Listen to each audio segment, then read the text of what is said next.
সুস্থভাবে বেঁচে থাকতে হলে প্রচুর খেতে হবে। প্রচুর খাওয়া মানেই যে নাক মুখ দিয়ে আপনি বেশি, বেশি খাবেন সেটা কিন্তু না। অবশ্যই সবকিছু লিমিটেড এর মধ্যে খাবারটা খেতে হবে। আর আমাদের মতে আমাদের এলাকায় যদি এরকম একটা শুটকি দিয়ে সবজি করা হয় তাহলে তো আসলে নাক মুখ কেন ২ হাত চেটেপুটে খাওয়ার মতো অবস্থা।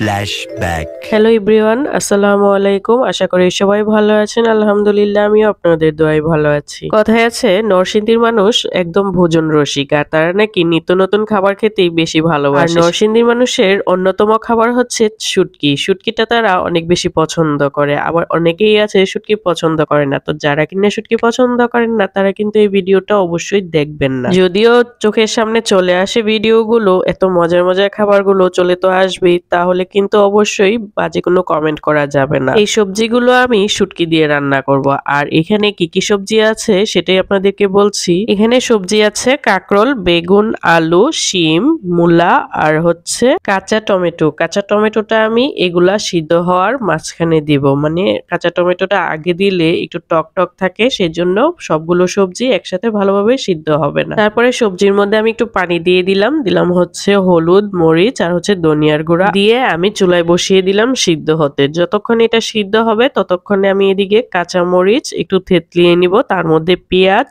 রসুনটাও দিয়ে আস্তে আস্তে আমি থেতলিয়ে নিব।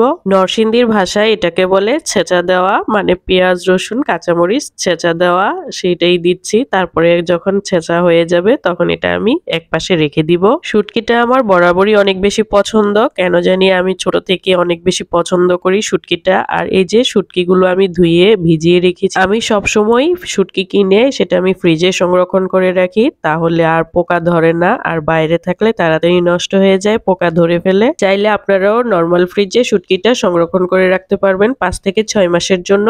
টেস্ট একদমই নষ্ট হবে না, আরো ভালো থাকবে। যখনই রান্না করবেন তার আগে শুটকিগুলো বের করে পরিষ্কার করে তারপরে শুটকিগুলো একটু ঠান্ডা পানিতে ৫ মিনিটের জন্য ভিজিয়ে রাখবেন, তাহলে নরম হয়ে যাবে। আর সবজিতে দেন আর ভর্তা বানান যেটাই করেন না কেন 100% টেস্ট থাকবেই। সবজিগুলো সিদ্ধ হয়ে যাওয়ার পর উঠিয়ে রাখবো পাতিলটা। তারপরে কড়াইয়ের মধ্যে আমি একটু তেল দিয়ে দিলাম। তেলের মধ্যে সেই থেতলিয়ে রাখা পেঁয়াজ রসুন আর কাঁচামরিচ দিয়ে একটু ভেজে নিলাম। পেঁয়াজ রসুন আর কাঁচামরিচটা যখন একটু ভাজা ভাজা হয়ে যাবে এর মধ্যে হলুদ আর মরিচ দিয়ে দিলাম, তার মধ্যে একটু পানি দিয়ে দিলাম আর এরই মধ্যে আমি শুটকিটা দিয়ে দিলাম। আমি ছোটবেলায় দেখেছিলাম আমাদের এদিকে তেল ছাড়া শুটকি রান্না করতে। আর এই যে সবজিটা আমি রান্না করেছি এটার মধ্যে একদম সিদ্ধ হয়ে যাওয়ার পর এরই মধ্যে থেতলিয়ে রাখা শুধু রসুন আর শুটকি দিয়ে দিত, তারপরে একটু নেড়েচেড়ে সিদ্ধ হয়ে গেলেই রান্না হয়ে যেত। কিন্তু আজকে তো আমি তেল দিয়ে রান্না করছি, এর জন্য আমি শুটকিটা আগে দিতে ভুলে গেছিলাম। তাই তো আমি পেঁয়াজ রসুন আর কাঁচামরিচের মধ্যে একটু হলুদ মরিচ দিয়ে একটু কষিয়ে নিচ্ছি শুটকিটা। যখনই ভালোভাবে কষানো হয়ে যাবে এরই মধ্যে দিয়ে দিলাম হচ্ছে সিদ্ধ করে রাখা সবজিগুলো দিয়ে তারপরে এপাশ ওপাশ ভালোভাবে উল্টিয়ে পাল্টিয়ে সবজিটা আমি ভালোভাবে একটু রান্না করে নিলাম। নরসিংদীর মানুষ যে এত বেশি ভোজন রসিক সেটা আপনারা ওদের বাসায় না গেলে বুঝতেই পারবেন না।